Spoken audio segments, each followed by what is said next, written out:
Hi everyone. I did a video earlier last week.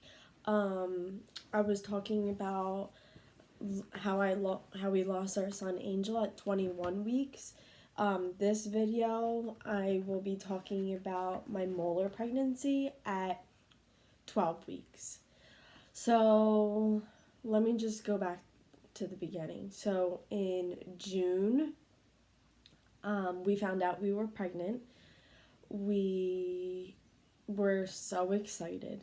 But again, we were a little nervous.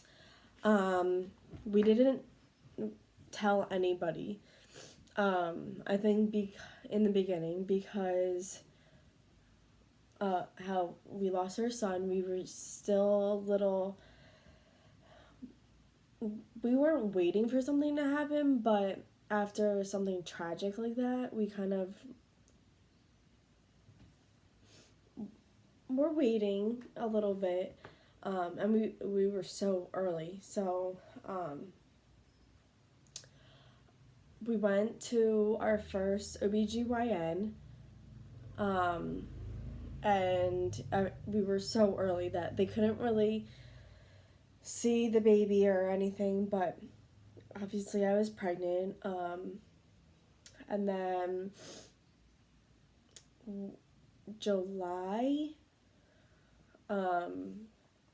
mid-July, I started noticing when I went to the bathroom at work that there was a little bit of brown discharge. And just from my experience with my son, I never bled, but just how the traumatic how we lost him, that just freaked me out already. I would talk to people at work and they said it's probably nothing to be alarmed about, but just go to your doctor. So I just monitored it. The next day it just went away, so I just chalked it up to it's nothing to be alarmed about. It was probably something silly. And then a week or two later, at home, it was 7 o'clock at night. I went to the bathroom and I noticed that there was red. I was bleeding. It was red this time. It wasn't a lot, but it was enough to be alarmed about. So I told my fiance, and he said it's probably nothing, but would you feel more comfortable if we went to the hospital? And I said yes. So we went to the emergency room, and they did an ultrasound, and the ultrasound technician, well, the nurse, she looked at the screen and she said, well, you're really early, but everything seems fine. And then we went to one of the high-risk specialty doctors the end of July, early August, I want to say. Yeah, and he did an ultrasound and he looked in the screen and he just made a weird face, and I just instantly knew that there was something wrong. And he just stared at it, and then he was and he kept staring at the ultrasound picture, and then he said, I'll be right back, and then he left for a few minutes, and then he came back, and then he said it looks like it's called a molar pregnancy, but would you be able to grab your stuff, get changed, and meet me in my office? I just thought, crap, this isn't good. If we have to meet in his office, he obviously can't say what he needs to in the room. So we go back in the office and he says, "Have you ever heard of molar pregnancy before?" And I said, "No, I have not." He said, "It's basically where you were supposed to have twins. There's two sacs, but there's only one viable baby. There's one baby, and the other one is just cells, and it's growing rapidly." He said, "If you proceed in your pregnancy, you could hemorrhage and die." Um, he said that there's only one other case of a woman carrying out her pregnancy, and she lived extremely, like, right next door to the hospital, where she carried out her pregnancy. The doctor said the baby did have health issues, though. He said, "I suggest you having a DNE before you get too far along and you have the chance of hemorrhaging." I said, "I would need to talk to my fiance. We just need to talk about it." I was like in shock at this point. I actually went back to work because it was my lunch break. I called my mom, hysterically crying. She said, she kept telling me, "Don't go to work, don't go to work." I just needed to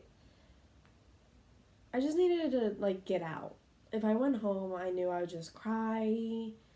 I work with kids, so I just needed to get out. I knew the kids would help me, make me feel better. When I walked to my car to go back to work, my fiance said, in the hospital, I knew because I saw two sacs. And with Angel, our son, there's only one. So he knew, but he didn't want to alarm me. So I went back to work. I told my boss what happened. She told me, like, don't go back to your class. But I told her I wanted to. She kept checking on me throughout the day, which I appreciated. And then I got a second opinion and then a third opinion. And they said for my particular case, since it's growing so rapidly, they do not think that the baby would have enough room to grow and thrive. And they said that they, not only the baby, but me as well. They said that they want what's best for me, and so I asked two other doctors that I trust. I also asked my fiance, my parents, a ton of people, because this was very hard for us to decide. We obviously wanted our child, but I wanted to be healthy as well. I didn't want to jeopardize my health either. So I asked my fiance, and he said, to be completely honest, I would rather us do the DNE personally, because I would rather you be healthy, because he said that he couldn't lose me as well, especially because it wasn't 100% positive, that it was pretty slim that the baby would be able to make it anyway. And if the baby did, the baby would probably have health issues, and so we decided to have a DNE. We had the DNE for August 21st. It was in an outpatient. So it only took like an hour. I came home My fiance took off of work for a week just to monitor me. I was in excruciating pain, cramping, the entire thing. No one really explained to me what I should be feeling and what would be normal after the procedure. So I was in extreme pain, nauseous, um, all of it for a really long time. Clotting, like pretty big clots. I went back to the doctor for a follow up a week later, and everything looked good. He told me for 5 more months, for one whole week, every day, I need to get blood work to check my HCG to make sure that my hormone level stays low, because if it goes up, it could be cancerous. So for one whole week, for 2 weeks, I had to go every day to get blood work. So I went every day, and then after that, it was good. So I went once a month, and then February, I think it went up a little bit. So then they told me February that I needed 5 more months. And that was a little scary. February and March, it went up just a little bit. So then I got a phone call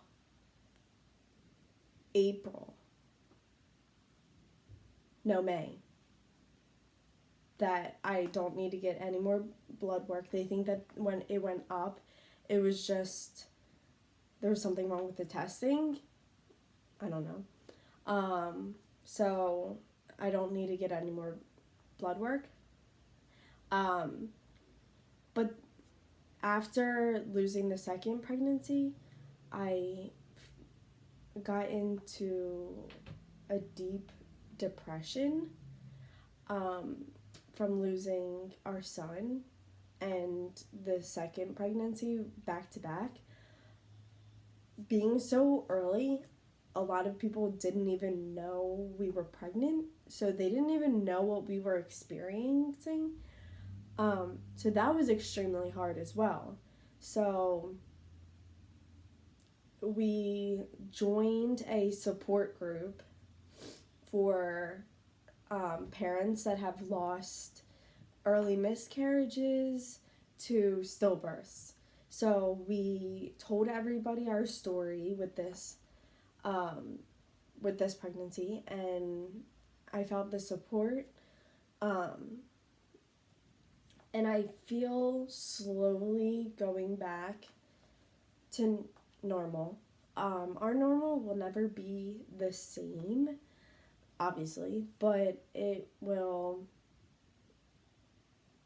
I make these videos so everyone knows that you're not alone, even if people don't talk about it. Tons of people have experienced miscarriages, even if it's 5 weeks, 10, 30, whatever. It's still a baby. You were still excited about it, and it doesn't matter how far along you are, it's still upsetting, regardless. So I just wanted to do this little video, just to for everybody that's watching, just so you know that you're not alone and I'm here for you. Thank you for listening to my story.